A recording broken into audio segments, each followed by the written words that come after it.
Y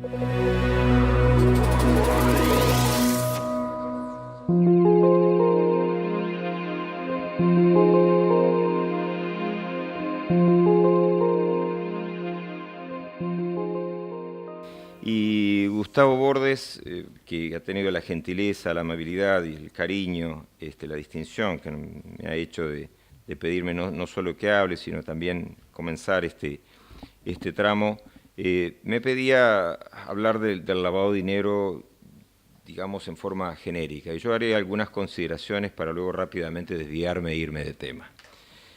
Primero cumpliré con el protocolo, el lavado de dinero, y me remonto a una época que tiene que ver con nuestro merecidamente homenajeado don Milton Cairoli Martínez. Promediando los años 90 se plantea en Uruguay y en virtud de algo muy estudiado en nuestro país, tenemos gente muy capacitada en ese tema, no me refiero a lavar dinero, sino a estudiar el fenómeno del lavado de dinero, como el caso de Raúl Servini Sánchez. Él ha estudiado tremendamente este tema y fue de los pioneros. Y entonces, cuando en aquellos años 90 se propone por parte del Poder Ejecutivo y en virtud de tratados o convenciones internacionales, aparece todo el tema de la OEA-CICAD y tantas cosas más que llevaría mucho tiempo explicar, pero que más o menos la gran mayoría de la gente conoce, aparece un proyecto que se transforma en ley en 1998, modificativo del correspondiente, ¿no? Es decir, que era el decreto de ley madre 14.254 del 74, y esta ley de octubre del 98, 1706, que todo el mundo conoce en general, consagra del artículo 54 y algún otro artículo al que se hace mención también, por primera vez en nuestro país el lavado de dinero. A nuestro modo de ver, y cuando digo nuestro no es falso plural, digo nuestro porque fuimos varios los que nos opusimos frontal, rotundamente.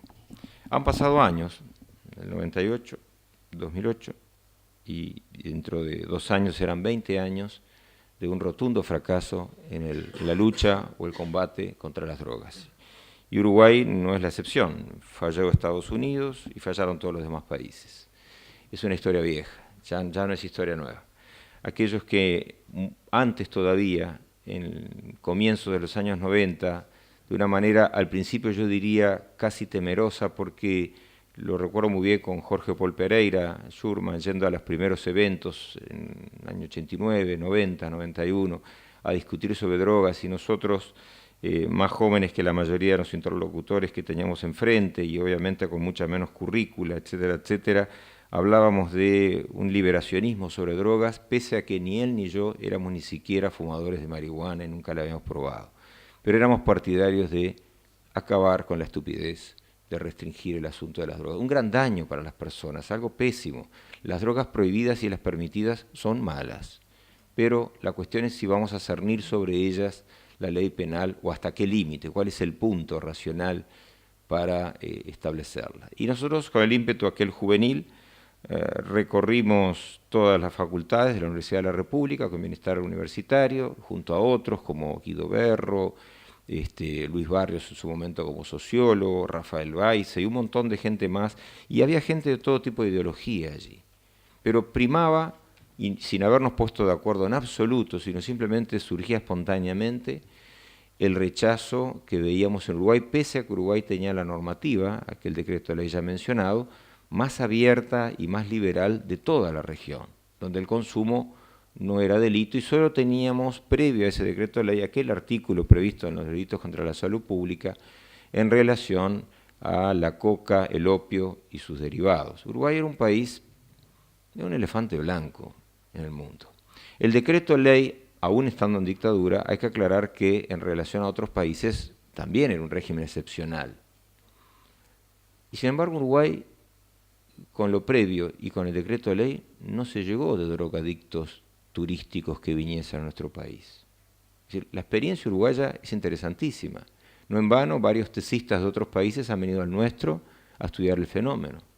Bien, esta es una historia que podría demandar mucho tiempo. Yo solo quería ponerla como antecedente de que para cuando se empieza a discutir el asunto del lavado de dinero en nuestro país, teníamos posición tomada porque entendíamos que el equivalente al lavado de dinero, y ahí fue muy importante las comparecencias a nivel legislativo de varios de los aquí presentes, los trabajos escritos, bueno, comparecencias, si no me falla la memoria, esto lo digo un poco de memoria, puedo estar equivocado en algunos, así que en ese caso me disculpen y harán la corrección del caso. Pero opinaron Milton Cairoli, Miguel Langón, Raúl Servini por escrito, yo por escrito, hicimos sendos informes distintos, pero con plena coincidencia de que Uruguay no necesitaba crear el delito de lavado de dinero, porque esa conducta siempre habría sido, en hipótesis, ¿no?, ilícita por el delito de encubrimiento. A esa altura ya desdoblado entre receptación e encubrimiento.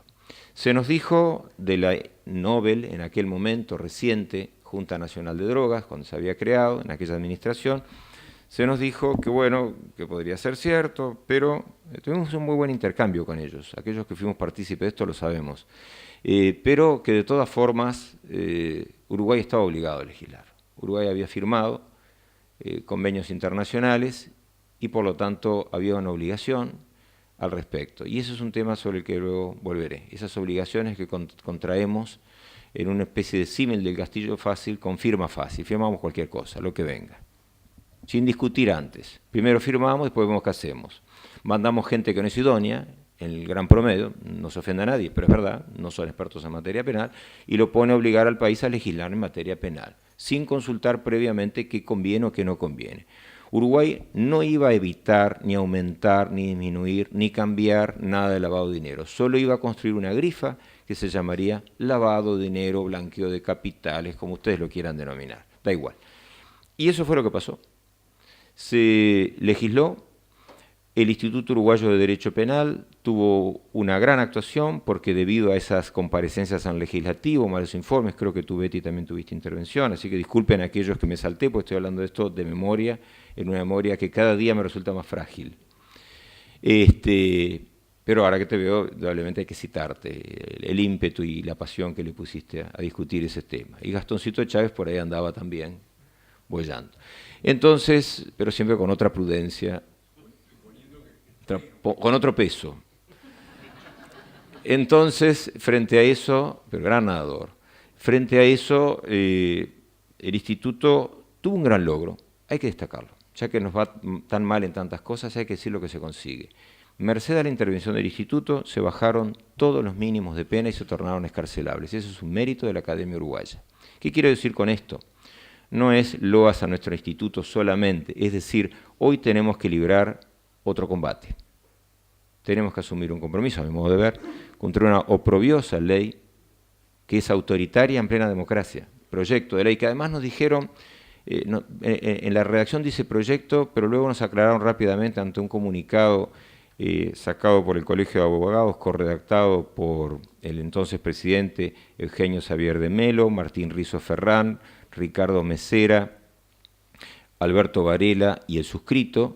Rápidamente, cuando salió el comunicado, que lo hicimos de apuro, enloquecidos, en un ataque desesperados, viendo que se nos veía un malón encima y seguramente un comunicado como todo discutible, hecho en 15 minutos, se nos aclaró que era un mero borrador. Pero claro, yo cuando veo el mero borrador pone una fecha, 4 de octubre, señor presidente de la Asamblea General, el Poder Ejecutivo tiene honor remitir a ese cuerpo el adjunto proyecto de ley integral al lavado de dinero de activos y se despacha con un código, porque realmente es un código, y digo, si esto es un borrador, lo que será un proyecto de ley. Pero bueno, es verdad que eso es una cuestión de inferior rango y no importa a esta altura si es borrador, anteproyecto o proyecto, lo que importa es que no sea ley, por lo menos no en estos términos. No en estos términos. Tienen razón en querer conjuntar todo lo referido al tema, llamémosle lavado de dinero, que parece ser que ese capítulo lo hemos perdido, pero entonces someterlo a un régimen constitucional, a un régimen de garantías, a ese Uruguay histórico, tradicional, liberal, republicanos, allende las ideologías, porque nada tiene que ver. Acá no es un problema de ideologías políticas, es un problema de concepción de Estado, lo que tenemos que tener. Y ese Uruguay liberal no depende de esas ideologías, ni va a depender. Triste sería nuestro destino si estuviésemos pensando que va a depender de ello, porque entonces sería siempre pasajero y oscilante, como es en realidad la esencia de la democracia. Y entonces el lavado no solo se instaura en nuestro país, sino que llega con vocación, pero al principio no hay acción. no hubo durante años, tú Raúl me podrás corregir, durante cuántos años no hubo en Uruguay, pese a tener el tipo penal de lavado de dinero, nadie ni encausado ni procesado por lavado de dinero. Muchos años pasaría. Hasta que al final luego, y bajo el influjo de otras disposiciones legales y la fuerte presión de algunos estados, dentro de ellos Estados Unidos, que la gran preocupación por el lavado de dinero les surgió a ellos cuando vieron que las divisas se le iban al exterior, porque el lavado de dinero interno no les preocupaba. Les preocupaba que el dinero se fuese al exterior. Y si Uruguay no era un país importante para esto, pero cuando se empieza a ir a México, a Colombia, a otras naciones, y va bajando y llega a Brasil, dijeron, wait a moment, que lo de las drogas estará muy bien, estará muy mal, pero tenemos que construir algo para evitar la pérdida de divisas. Yo me gusta citar siempre en esto a Milton Friedman, porque ni era penalista, ni era una persona muy comprometida con estos temas, y él dijo, si hubiese suceso en el mundo, ya fallecido Friedman, así que lo dijo antes de fallecer, por supuesto, si no sería un milagro, si tuviese suceso en el combate contra las drogas y se retirase todo ese capital espurio de las finanzas del mundo, las principales bolsas quebrarían ese mismo día. Por lo tanto, proponía Milton Friedman someter a un régimen liberal todo el manejo de las drogas, que incluye el lavado de dinero. Porque claro, ¿por qué es delito el lavado? Porque es delito todo lo que está en el entorno de las drogas. Paradojalmente, Uruguay tiene una ley sobre cannabis sativa que no ha logrado aplicarla. Integré el grupo técnico científico que comenzó trabajando en eso, a todos los ingleses, norteamericanos y algún alemán que vinieron a decirnos con cara de gran alegría, y claro, se van a comer asado, que dice, ustedes son los adelantados, vayan primero, ¿no? Es decir, en la Presidencia de la República nos reuníamos martes por medio prácticamente durante casi un año, vayan y hagan esto y muéstrenle al mundo que son los primeros en crear una ley de este tenor. Y yo siempre, la primera vez fue novedoso, de ahí en más todos los que estaban en la reunión sabían que en cuanto yo levantaba la mano iba a decir lo mismo. Muy bien, ustedes nos apoyan, sí, ¿en qué consiste su apoyo? ¿Me lo puede decir concretamente? Es decir, concretamente, ¿cuánto dinero va a poner? ¿Qué va a hacer? ¿Cómo va a legislar? La respuesta siempre fue la misma, silencio. Es decir, me hace acordar aquella vieja expresión que escuché de niño de mis padres, tirate que hay arenita, ¿no? Es decir, tirate vos y vemos, ¿no? Y veremos qué acontece. Uruguay ahí colocado como conejillo de indias de la situación. Yo creo que Uruguay sí es un país innovador, sigue siendo un país innovador en muchos aspectos, tiene una larga tradición a nivel internacional, etcétera, pero cuidado que con esto del lavado de dinero no seamos tan obedientes. Me gusta ser más contestatario. Miremos a Canadá. Canadá, digo, para que no vayan a pensar que yo estoy haciendo acá una cuestión que tenga algo que ver con los partidos políticos, porque además, como no le creo mucho a ninguno, no tengo problema, me da igual. No digo ninguno, digo todos, no creo ninguno. Hacen la de ellos. Son partidos políticos, está bien, pero nosotros somos técnicos, esa es la gran diferencia. Y ellos están de paso, pero nosotros vamos quedando. Y si no, miren esta sala y miren la historia de muchos de los que están aquí, y lo mismo no podrían contar muchos legisladores. Nada tiene de malo, es el lógico juego de ese intercambio. A ellos los eligen, nosotros hacemos carrera. Ahí hay una gran diferencia. Nos diferencian los talentos y las virtudes, es decir, la Constitución. Entonces, cuando uno dice, ¿qué pasa en Canadá? Canadá tiene los mismos compromisos internacionales más o menos que Uruguay, pero en que casi nadie sabe nada de Canadá. Parece que no está en América, saben que es América, ¿no? ¿Por qué casi nadie sabe nada de Canadá? Porque es un país democrático, liberal, bastante tranquilo. Tienen problemas con delitos sexuales, tienen un problema con el asunto de que todo el mundo anda armado, pese a lo cual se usan pocos las armas, lo cual quiere decir que puede haber una cultura también sobre eso. Pero bueno, en Canadá se planteó una ley, un proyecto de ley similar a este, no igual, similar a este, de este tenor. Se sometió al equivalente a nuestra Suprema Corte de Justicia en Canadá, y podrán buscar en internet el fallo, porque yo lo saqué de internet, y verán que el fallo canadiense es lapidario y tremendo. Nada que viole la soberanía del Estado y la Constitución, por más tratado que hayan firmado, puede vulnerar ese aspecto, y Canadá de ninguna manera iba a inhibir la actividad de los profesionales del derecho, entiéndase de los abogados, en el derecho de defensa artículo 28 de nuestro Código Penal, cumplimiento de la ley, ni tampoco, en su equivalente, ni tampoco iba a permitir que el ciudadano quede indefenso, que es otro valor fundamental, el derecho a la defensa por parte del ciudadano. Porque si el ciudadano no se puede asesorar, no se puede asistir debidamente, entre otras cosas para no delinquir, porque se parte entonces del supuesto de que los abogados van a aconsejar delinquir, cuando la inmensa mayoría de los abogados en sus despachos, en sus estudios, le van a decir a su cliente, esto no lo haga porque es ilícito, no le conviene, le va a salir mal o puede terminar preso. En realidad, desde el punto de vista político-criminal, es mucho más eficiente la prevención que puede llevar a cabo un buen abogado que la prevención que puede llevar a cabo un buen policía, porque el policía, la labor preventiva es relativa.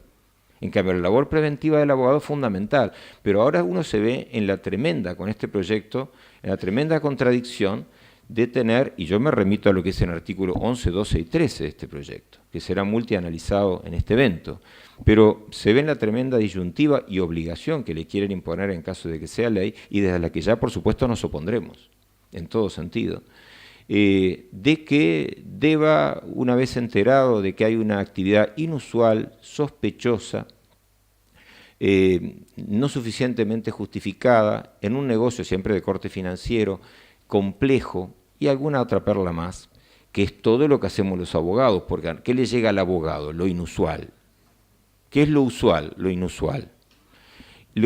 ¿Qué es lo más frecuente? Que sea una cosa compleja, porque si no fuese compleja en general no va al abogado, habla con un amigo, lo que sea. En Uruguay son todos abogados, entonces no hay problema. Que sea un negocio jurídico que pueda tener sospechas de ilicitud. Bueno, si es sobre sospechas de ilicitud, yo reconozco que mis clientes son todos presuntos inocentes, pero la Madre Teresa de Calcuta no me vino a ver nunca. Es decir, todo eso es lo que hace un abogado. ¿Por qué no lo dice más claro? Diga que quiere prohibir a los abogados y acabemos con esto. Si prohíba a los abogados. Diga, mira, antes eliminemos a los abogados, porque además tenemos historia en esto. Los abogados estuvieron prohibidos durante siglos. Y luego se nos obligó, nos restituyeron porque el soberano necesitó un abogado. Y luego se nos restituyó, pero se nos obligó a vestir de negro, cual aves de mal agüero, porque vivimos de la carroña, vivimos de la miseria humana, y se nos obligó a usar indumentaria negra, porque en Uruguay no se estila, pero cuando aparecen los juristas, los jueces, los fiscales, los abogados, defensores en las audiencias de jurados o tribunales formales, con sus togas, etcétera, etcétera, habrán observado que es negra, porque eso viene de aquel tiempo. Éramos malos bichos.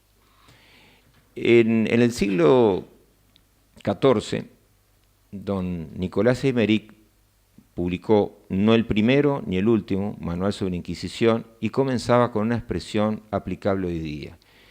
En esto de la herejía, acabemos con la gritería de los abogados y de lo que hoy denominaríamos garantías procesales. Suprimamos los recursos, permitamos las pruebas de oídas, eliminemos también al abogado. El abogado, además, si se le permitía estar, llevaba la suerte del cliente.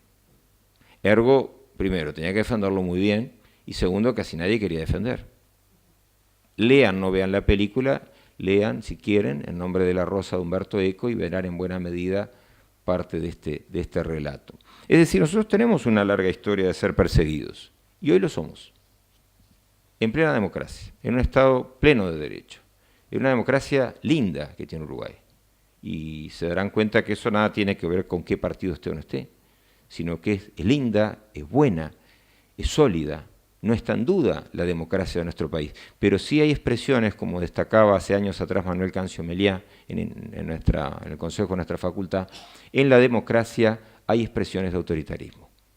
Y los autoritarismos, como decía Manuel Cancio Meliá, queridísimo amigo de muchos de los aquí presentes, no tienen derecha ni izquierda, solo son autoritarismos. Y advirtiendo desde ya, y por las dudas, que Manuel Cancio Meliá es un marxista ortodoxo. Y cuando dijo eso no lo dijo pensando estrictamente en Aznar. Es decir, que acá no es una cuestión de partidos o sectores políticos, sino de respeto al derecho. Este proyecto que nosotros tenemos entre manos, que va a ser multianalizado, yo he visto que está en el programa en forma más que repetida, no es solo que violenta el secreto profesional, va mucho más allá del secreto. Por supuesto que no admitimos que se nos releve del secreto por lo que todo el mundo sabe y todos repetiremos. El secreto no es un derecho del abogado, pero aquí en esta sala creo que lo sabe todo el mundo. Quizás haya que explicarlo en otro ámbito. El derecho es una pesada mochila que cargamos todos los abogados y todos a los que se lo extendemos, funcionarios, secretarios, secretarias, hasta cierto punto el limpiador o limpiadora. Hay un punto en el que también el secreto se va extendiendo, pero el secreto profesional no es un derecho del abogado. Y aquello de que se le puede relevar del secreto al profesional, cuidado, vayamos pisando huevos, caminemos con cuidado. En realidad, el relevamiento del secreto, que como lo dice la disposición legal, tendremos que decir, ¿no?, que habiendo justa causa, pero bajo el lema justa causa no me cuente esta historieta, Y desde ya advierto que en lo que es personal, es una mera afirmación en lo que a mí concierne, entiendo que no hay ninguna justa causa. Pero, como ese es un tema que dice la ley penal, bueno, podemos eventualmente, al amparo y conjuro de Irureta Goyena, decir que quizás él pensó en alguna hipótesis que a uno no se le ocurre. Porque el abogado no puede ir a denunciar al individuo que venga y le dice, doctor, quiero que me defienda porque pienso ir ahora a matar a fulano de tal, entonces cuando lo mate, el abogado no puede ir a denunciarlo, es la única persona en el mundo que no lo puede denunciar. Lo que sí puede hacer es un acto heroico, transformarse en, ahora que está la película, en Capitán América, y eventualmente saltar sobre el individuo cuando esté por matarlo al otro, y bueno, y todavía será procesado por un acto de violencia privada. De repente puede hacer eso. Lo que no puede es ir a la seccional policial, ni al juez de turno, ni a ningún lado, a denunciar a su cliente. Acá se nos pide que actuemos contra la esencia de la abogacía. Acá se nos pide que actuemos contrariando el mandato mítico, obviamente, de la diosa Atenas, cuando crea el Tribunal de Areópago e instituye lo que es el sistema de justicia para solucionar entre las personas los problemas de las personas. Y se nos pide que el abogado traicione a su cliente. Nuestra respuesta tiene que ser una sola: no, nos negamos, nos tenemos que negar. No hay argumento plausible para tal cuestión. ¿Cómo puedo yo, usted, aquel, el otro, cómo podemos nosotros escuchar a un potencial cliente? Y no estoy hablando del abogado penalista, eso no lo di por obvio, pero lo aclaro. El mayor problema no lo van a tener los penalistas, el mayor problema lo van a tener todos los demás abogados. Así que yo creo que es el problema más grave que tiene Uruguay hoy en un derecho eventualmente futuro. Este es el problema más grave, no es discutir otras cosas, esto es lo más grave que tenemos. El abogado que recibe su despacho, siendo él laboralista, comercialista, civilista, cualquiera que tenga que escuchar algo en el que su cliente le hable de dinero y que sea una actividad, como es el artículo 11 del borrador de anteproyecto de proyecto, quizás ley, le habla de que tiene un dinero y que no se sabe bien de dónde proviene. Bueno, el abogado tendrá que hacerle verdaderamente una tomografía computada, por no decir un tacto rectal, para saber de dónde proviene el dinero, con una especie de posición de garante raro, antijurídico, que no hay catedrático que pueda justificar técnicamente. Se nos pedirá luego lo que se nos ha dicho otra vez, bueno, eso algún legislador nos ha dicho, entre corredores, bueno, eso que ustedes hablan de que no tiene bien jurídico, ustedes los abogados y en los jueces, ellos verán cómo lo arreglan. Entonces nos lo mandan a nosotros, pero a veces hay que decirle, sabe, no tiene arreglo, la macana es suya, no es mía, yo no se lo puedo arreglar. No se lo puede arreglar. Y este es el caso. Llega y ese abogado tendrá que escucharlo, escuchará que es algo inusual, complejo, sospechoso, que no se sabe de dónde proviene el dinero, creo que he anunciado casi todo lo que dice el artículo 11, y acto seguido, sea yéndose a la pieza al lado o apenas se vaya el cliente, comunicarse por la vía que fuere, no sé si habrá un 0800 o qué va a haber, para denunciar ante la comisión correspondiente del Banco Central, que va a estar colapsada de llamadas telefónicas y de presencias, comunicar: ha venido ante mí un sospechoso. Mi amigo, ponga un policía delante de la puerta a cada escritorio de todo abogado y ahorres el tema, es decir, y deténgalos a todos antes en averiguaciones, o prohíba a los abogados, y entonces los eliminamos y ya está. Chile tuvo durante mucho tiempo sin fiscal, y dice, bueno, Uruguay estará sin abogados. Claro, son sistemas antidemocráticos. En plena democracia, porque no está en tela de juicio nuestra democracia. Esto la pone en tela de juicio, pero no está en tela de juicio que estemos en democracia. Por eso el debate, por eso la discusión. Otro aspecto a señalar, este proyecto de ley no va de la mano de ninguna manera de un proyecto de país que quiera avanzar hacia la consagración de derechos y de libertades ciudadanas. Es una expresión de un derecho penal de máximo nivel. De prima ratio, yo sé que, y ustedes me van a comprender, sin entrar en muchos detalles, no está de moda hablar de derecho penal mínimo o de última ratio, porque uno dice eso y recibe una andanada. Solo imagínense los líos del estadio de ayer, imagínense hablar ahora de, no, derecho penal de mínima expresión, no se echan.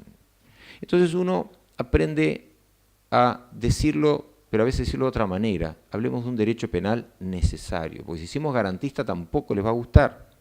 No me vengan con eso de las garantías.